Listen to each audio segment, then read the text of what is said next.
na tayo. May mga allowance yan. Kaya nga yung masipag umatin ng mga hearing-hearing na yan, kumikita yan. Pumunta man o hindi, meron ba sir? Ay hindi, pag absent ka, parang ano yan eh, no pay, no work. No work, no pay. Ganun yun. Pag wala ka, absent ka, wala kang allowance. Kaya nga tinawag na allowance yan eh. Parang budget mo yan. Meron yan. Oh. Yung gold reserve natin, nang walang malalim na dahilan, nang walang purpose, eh kinuha mo, anong gagamitan mo yan? Saan? Saan? Magpapagawa ka pa ng mga pabrika para sa mga mahirap na mamayang Pilipino? Magagawa mo ba yan ng maraming hospital para yung mga mahirap wala nang bayad sa hospital? Ganun ba ang purpose mo? Kaya mo inilabas? Meron bang ganun? Wala naman, basta lang inilabas. Binenta lang nila. O asan yung pera? Asan yung pinagbentahan? Dapat may transparency. Inalaw ko ito, mga mamamayang Pilipino. Gagalawin ko ang gintong reserva natin dahil nangangailangan ang gobyerno ng ganitong kalaing halaga para maproteksyonan namin kayo sa kahirapan. O di, sino papalag na Pilipino doon? Para sa atin naman yung paglabas ng ulit ko. Gagamitin naman sa atin. Eh kasi hindi naman ganun eh. Wala eh. Basta inilabas, binenta, tapos. Wala na. Walang transparency. Dapat may transparency yan. Bawat galaw may liquidation. Saan ginamit? Iniimbestigahan nyo yung budget ng OBP. Eh bakit yung paglabas ng dito? Walang investigasyon. Kalokohan. Ayan nga pala sir, nabanggit niyo si VP Sara Duterte. Ayon po kasi sa iba, may nagpapalat na mag-file ng impeachment. At sabi nga nila, itong si Casino.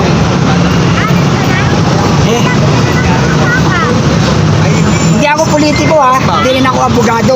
In your opinion, Gumagana lang ang utak ko, common sense lang. Common sense lang mga kababayan, mga politikong lap sa utak. Bakit nyo i-impeach ang isang pangalawang pangulo nang wala namang kayong malalim na dahilan? Ang sabi nyo, pinaikilaman na ng budget o ginagamit sa anomalya ang budget. May justification na po ba? Na-prove guilty nyo na po ba? Nadala nyo na po ba sa tamang proseso para masabi nag-justify guilty siya na talagang may malversation of fund? Ano ba yun? Betrayal of public trust. Sino ang pinetrial niya? Meron bang justification? Napatunayan nyo ba yan? Wala. Walang pagpapatunay. Puro hearsay. Puro paninira. Ngayon, kung i-impeach nyo siya dahil lang sa ginagawa niya ang kabutihan at kinatatakutan nyo siya sa darating na 2028 election, yan ay isang malaking kaibangan. Walang malalim na dahilan. Alis lahat kayo, pinagkakaisaan nyo si VP Sara eh. Obvious na obvious, political. Hindi ako, at saka ano use niyan? Sige, imbestigahan yung budget ng OBP. Ano ang mapapala namin dyan? Ano? Kung tutusin, lahat naman kayo may budget. Lahat kayo merong pondo. Imbestigahan din kayo. Saan nyo ginamit ang pondo nyo? Bakit yung pilit? Bakit yung pilit na ginalaw o ginamit ni Risa Ontiveros? Meron ba hanggang ngayon ba na imbestigahan nyo? May investigation pero wala. Hanggang ngayon, napalitaw nyo ba ang katotohanan? Tinigilan nyo. Bakit? Kakampi ng administrasyon. just in case po sir, dumating yung oras na nag-file. For example, nag-file po na sila ng impeachment for Vice President Sara Duterte. Will you going to join the revolutionary government? Mag-join ka po ba? Teka muna, sino naman nagsabi merong revolutionary government? For example lang po, just in case na mangyari yun at magkakaroon ng, siyempre, marami ding nagmamahal kay Inday Sara. Para sa akin naman kasi, Will you support or what? para sa akin, yung ganyang usapin, nakadepende na yan sa sitwasyon. Para sa akin, may revolusyon o wala, kailangan jumoin ako sa anumang kapayapaan na kaganapan. Walang arasan. Ngayon, kung merong magaganap na ganyan, ang kapayapaan pa rin ang objectives, why not? Sasama ako, basta peace, basta kapayapaan. Ang ibig sabihin, People Assembly, magkakaisa ang mamayan, ipananawagan natin na sana huwag nilang gawin kay Ma'am Sara yun dahil hindi naman makatarungan. Natanggalin nyo ang gumaganap sa kanyang tungkulin. Walang dahilan talaga. Kaya tayo bilang mamayang Pilipino, ayaw natin ng karahasan, mananawagan tayo, lahat tayo mag-ipon-ipon, lahat na may pagmamahal sa bayan, hindi kay Sara, pagmamahal sa bayan at mamayan. Si Sara lang ang instrumento para magkaroon ng kaginawaan ang mga mahirap na mamayang Pilipino. Kaya kailangan tumulong tayo. Kasi siya yung nakikita natin may pag-asa tayo eh. Di ba? Pero wag tayo sa marahas. Doon tayo sa mga kapayapaang pagtitipon as peaceful assembly. People's Assembly na magtitipon-tipon tayo, magkakaisa tayo, pananawagan natin na hindi makatarungan, na i-impeach nyo ang isang government official na gumaganap sa kanyang mandato. Hindi siya dapat natanggalin. Walang justification, walang grounds. Kaya tayo papalag. Kasi hindi makatarungan yun. Saan ka nakakita na gumaganap sa kanyang trabaho tapos tatanggalin mo dahil sa political revenge o dahil sa political issue. Ang tunay na dahilan niya na hindi dahil doon sa malversation of fund o sa pagbustay ng pondo, hindi doon ang dahilan niyan eh. Ang dahilan niyan, alam niyo kung ano? Takot na kayo kay Ma'am Pipi Sara Duterte dahil nakukuha niya ang simpatsya ng mga mahihirap na mamamayang Pilipino. Isa na ako doon. Dahil nakikita ko na kahit nagtulong-tulong pa kayong lahat, nagibain si Ma'am Sara Duterte, ay hindi nyo pa rin kakayanin. Dahil kaming mga matatalinong mga mamamayan ay bumabase sa nagagawa sa bayan at mamamayan. Kayo, puro lang kayo paninira. Wala namang kayong preba ng kabutihan. Ano ba nagawa ninyo sa pagpapaunlad ng ating bansa? Wala. Puro kayo politika, puro kayo Senate hearing, puro kayo imbestiga. Ano yan? Makakain ba namin yung Senate investigation hearing nyo? Hindi. Pababain nyo ang kuryente, pababain nyo ang tubig, pababain nyo ang bayarin ng mga lahat. Ibalik nyo sa gobyerno. Matutuwa ang mamayang Pilipino.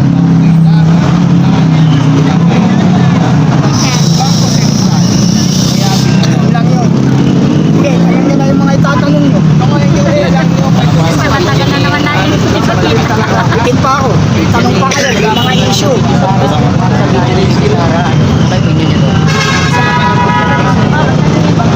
Sir, ano po masasabi nyo doon kay dating si Mercado ngayon na nagbibigay daw ng buwan-buwan Oo, napanood na yan. ano si Galing Bibi mo. Sara? Tama yan, tanong mo yan. Gusto ko yan. Yan. Yung kay Mercado, no? Yes po. Mercado na yan. Sa totoo lang, may handler yan eh.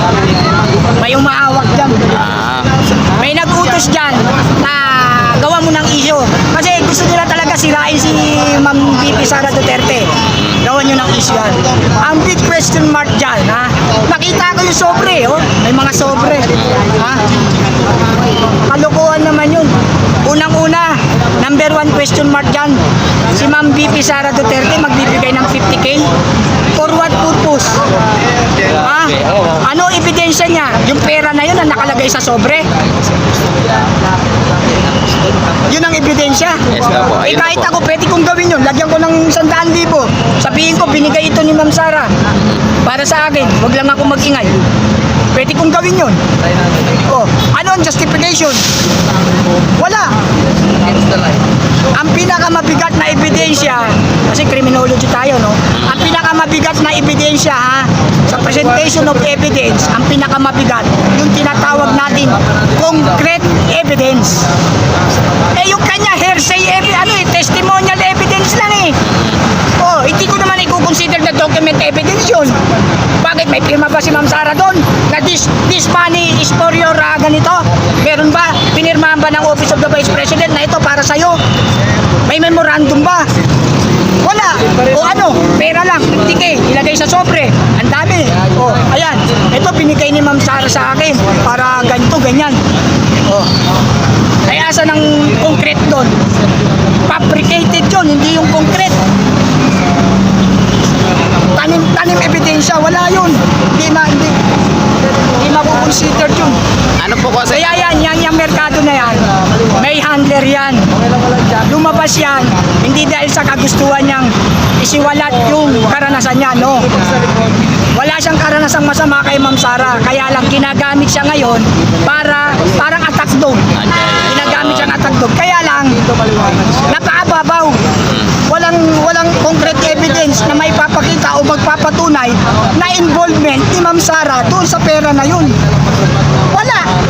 O ano, sige nga, ano presentation concrete evidence doon? Sa korte, talo na yan. Hindi ubra. Tsaka bakit nga ba nangyayaring ganito? Parang lumalabas na ang korte natin ngayon, yung Senado. Oo, tama. Parang ano yan eh, ako sa akin pagsasayang lang ng pondo yan eh. Alam niyo ba nakadalo ko ng Senate hearing ha? Nakadalo ko ng mga Senate hearing na yan. Meron silang catering dyan sa loob. Ano ibig ko sabihin? May pondo. May pondo. Diba? May lumalabas na pera. Mga mineral water, oras, kuryente. Eh yung mga allowance pa niyan per hearing. Alam niyo ba yun na meron ng allowance? Bulgara na tayo. May mga allowance yan. Kaya nga yung masipag umatin ng mga hearing-hearing na yan, kumikita yan. Pumunta man o hindi, meron pa sir. Ay hindi, pag absent ka, parang ano yan eh, no pay, no work. No work, no pay. Ganun yun. Pag wala ka, absent ka, wala kang allowance. Kaya nga tinawag na allowance yan eh. Parang budget mo yan. Meron yan. Oh. May catering nga sa loob. Ang sarap yung kare-kare, mga pagkain, mga steak. Nakalagay dito sa isa. Nakadalo ko na Senate hearing. Kaya, Uy, thank you so much, Sir Mike. Mga title sila. kaya sana, yung mga ganyang Senate hearing, Kulay na yung ating panawagan comment ko. section. Yan, panawagan. Yung mga Senate hearing na yan, mga Senate investigation, tigilan nyo na yan. Tama na, sawan-sawa na kami dyan. Nagsasayang lang kayo ng panahon, pondo. Wala naman tulong sa amin yan. Ngayon, kung meron dapat imbestigahan, dalhin sa korte. Korte magdesisyon, hindi kayo. Hindi naman kayo mga justice o justisya. Mga senador kayo, inquiry lang kayo ha, for your information, correction please. Your participation there in Senate is for inquiry. Hindi para mag-imbestiga. Hindi kayo mga pulis, hindi kayo mga justice. Hindi kayo mga judicial. Ha? Ano masasabi? Ano po? Nakapagpapunta Oo nga. Pakulong. Yan pa nga ang problema dyan eh. Pag sumagot ka ng tama at hindi nila nagustuhan, contempt. Ano yun? Hindi binibigyan ng karapatan. Magtatanong ka, ayaw nila yung sagot mo. Content. Ulit-ulitin nila, tapos pag hindi ka sumunod sa gusto nila, puro yung katotohanan, ibinubulgar mo dahil ang magpapalaya sa atin ay katotohanan. Ayaw nila. Contempt. Eh ano saan ang karapatan mo dun? Kaya nga inimpitahan nyo yan, kaya nga resource person, witness, tapos ayaw mo pagsalitain ng ayon sa katotohanan. Bakit? Dahil naka-public view.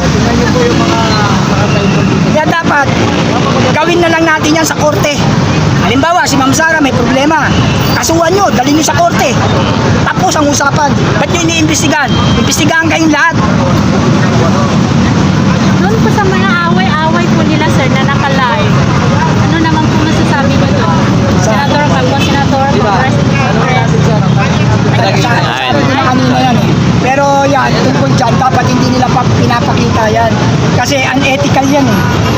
Unethical manner, yung public servant ka, public owned ka, tapos nag-ano ka, nagpapakita ka ng hindi mo magandang asal. Kasi Dating popularan loyalist yan, yung mga- naka-public view yan eh. Nanonood yung mga anak mo, nanonood yung mga tao, nakikita nila ganyan sila. Eh sila yung mga leader natin. Sila yung mga Baka po may mga katanungan kayo dyan, sabi po kayo. Tanong natin Ngayon, kay kung Kuya. inuugayan ka, dapat maganda yung pag-uugali mo, yung asal mo. Ngayon, kung nakikita sa Intellivice na nag-aagawan kayo ng microphone, nag-aamunan kayo ng suntukan, eh, ano sasabihin ng mga mamayan? Kung sila nga, mga edukadong tao, nagkakagulo tayo pa kayang hindi naman tayo aral. Tama. Dapat sila muna. Sila yung mga public servant, binoto natin sila para sa kabutihan natin. Eh kung sila nagpapakita ng kasamaan, eh bakit tayo, ano gagawin natin? Oh. Kaya hindi maganda na dapat doon in public nag-aaway-away. Tapos ito pa, pag iniroots mo, inukay mo, kung anong dahilan, pondo. Pondo lang, ibig sabihin pera, baka mukhang pera. Pag-aawayan, pera. Ibig sabihin, yung isa concern sa pera, yung isa ayaw naman na magamit yung pera sa kabulastugan. Eh yung isa, mukhang pera, ayaw niya naman. Kaya, kangaroo court tayo, ano na natin to? Approve na natin kagad. Wala nang question. Tama ba yun? Dapat transparent. Kaya nga sabi ko nga, pagsasayang na ng oras yan at pondo. Huwag na yan. Ang gawin nila, wala nang televised, gawin nila trabaho nila, gumawa sila ng batas, na ikaw unlad ng bayan at mamayan. Pababain nila yung bayad ng kuryente, maraming matutuwang mamayang Pilipino. Pababain nila yung bayad ng tubig, maraming matutuwang mga mamayang Pilipino.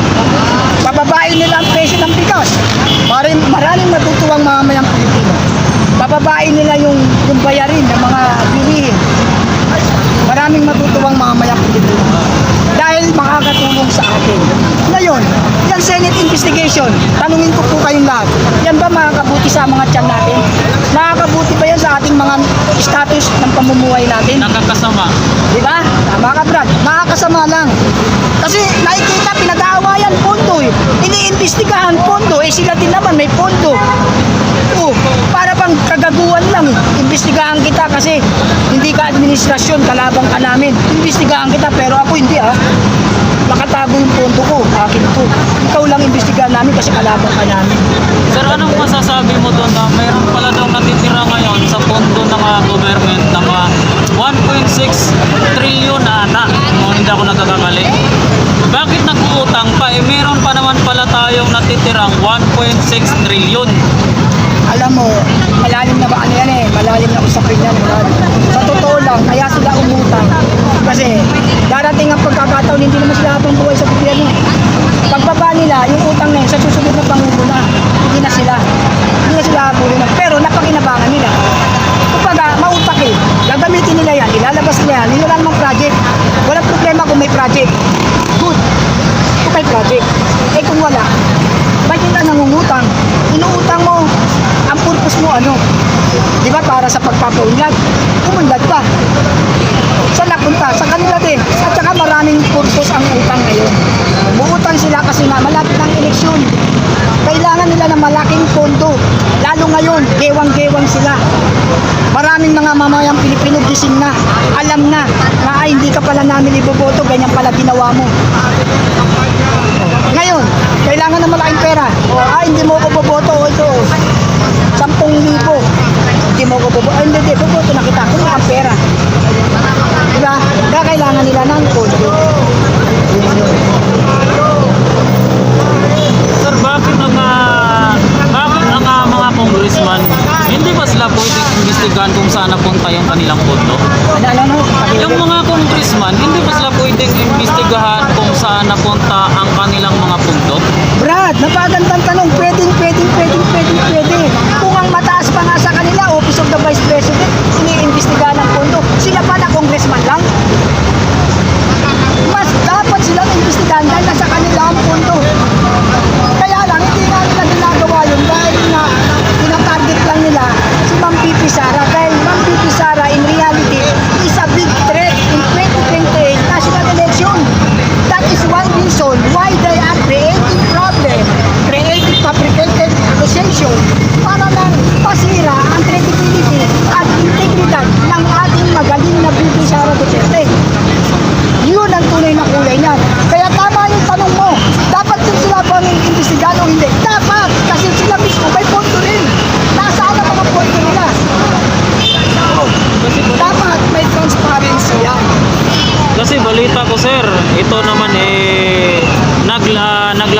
ito sa YouTube.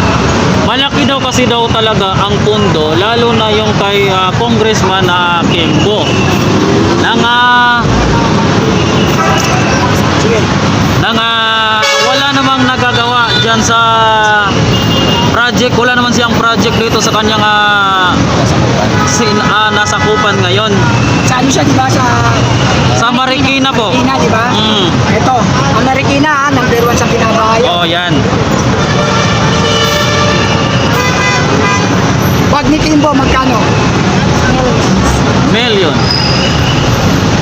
Sing-sing ni Kimbo, magkano? Yan, million. Damit ni Kimbo, magkano? 1,000. 100,000. Eh, yung earring, ringkas, magkano? Sapatos, magkano? Milyon! Sa isang tao lang yan, umaabot ng bilyon. Ubaran mo nga yan eh, bilyon na kagad eh. Sa kanya pa lang yun, wala pa sa project. Paano siya makakabili niyan eh, dati siya nakasakay sa tricycle. Doon pa lang imbestigahan na eh. Alam nyo ha, hoy, Kimbo, sa totoo lang, lahat ng mga suot-suot mo, that is considered ill-gotten wealth. Hindi yan normal. Hindi yan galing sa pinagpawisan mo. Tapos ang kapal ng mukha mo, tinitira mo si Ma'am Bibi Sara Duterte tungkol sa kanyang budget. Na may pinatutunguhan naman, na may ginagawa naman. Tapos ikaw naghahanap ka, kapal ng mukha mo, yung mga suot mo, milyon. Saan ang galing yan? Sa sahod mo? Tumigil kayo.